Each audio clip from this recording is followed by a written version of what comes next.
অর্থনৈতিক শ্বেতপত্র প্রণয়ন কমিটির প্রতিবেদন বলছে, গণ আন্দোলনে ক্ষমতাচ্যুত পতিত প্রধানমন্ত্রী শেখ হাসিনার শাসনামলের ১৫ বছরে বাংলাদেশ থেকে গড়ে প্রতি বছর প্রায় ১৬ বিলিয়ন মার্কিন ডলার অবৈধভাবে পাচার হয়েছে। অর্থাৎ গেল ১৫ বছরে বিভিন্ন দেশে ২৪,০০০ কোটি ডলার অর্থ পাচার করা হয়েছে বাংলাদেশ থেকে। বিদেশি বিভিন্ন গণমাধ্যম এবং দুর্নীতিবিরোধী প্রতিষ্ঠান ট্রান্সপারেন্সি ইন্টারন্যাশনালের তথ্য অনুযায়ী এসব অর্থ শেখ হাসিনার পরিবার, তার ঘনিষ্ঠ সাবেক মন্ত্রীসহ রাজনৈতিক ও ব্যবসায়ীদের মাধ্যমেই পাচার হয়েছে।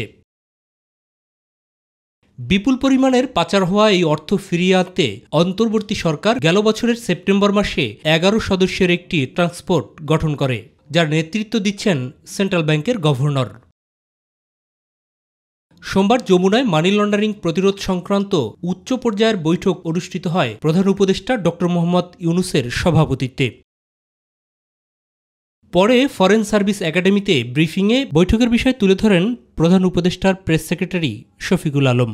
প্রফেসর ইউনূস বলেছেন যে পুরো ডিটেলসগুলো জানার জন্য, যে এই পরিমাণ টাকা চুরি হয়েছে, কতটুকু হয়েছে, এটা আসলে এখনো আমরা যেটা জেনেছি আরো ডিটেলে জানা, কোথায় গিয়েছে টাকাটা, আসলে কিভাবে নিয়ে গেল। একজন তার চিলড্রেনের টিউশন ফি পাঠিয়েছেন ৪০০ কোটি টাকার উপরে, ৪-৫০০ কোটি টাকা। পাচারকৃত অর্থ ফিরিয়ে আনতে সরকার সব ধরনের পদক্ষেপ নিচ্ছে বলেও জানান তিনি। একটা আইন খুব শীঘ্রই করা হবে। এই আইনটা হয়তো আপনারা এই আগামী সপ্তাহের মধ্যে এই আইনটা আপনারা দেখবেন। এই আইনটা করানো হচ্ছে যে এই টাকাটা ত্বরান্বিত করে কিভাবে টাকাটা আনা যায়, এটা আইনের একটা কাভার লাগবে। লন্ডারকৃত মানিকে ফেরত আনার বিষয়ে যারা সাহায্য করছেন তাদেরও এটা একটা চাহিদা। প্রধান উপদেষ্টার একজন বিশেষ সহকারীর পদত্যাগ এবং সাম্প্রতিক শিশুদের উপর হওয়া যৌন নিপীড়নের বিষয়ে সরকারের নেওয়া পদক্ষেপও তুলে ধরা হয়। কিছু কিছু প্রতিষ্ঠান আছে। মাহবুব সৈকত, মাই টিভি, ঢাকা। তারা আমাদেরকে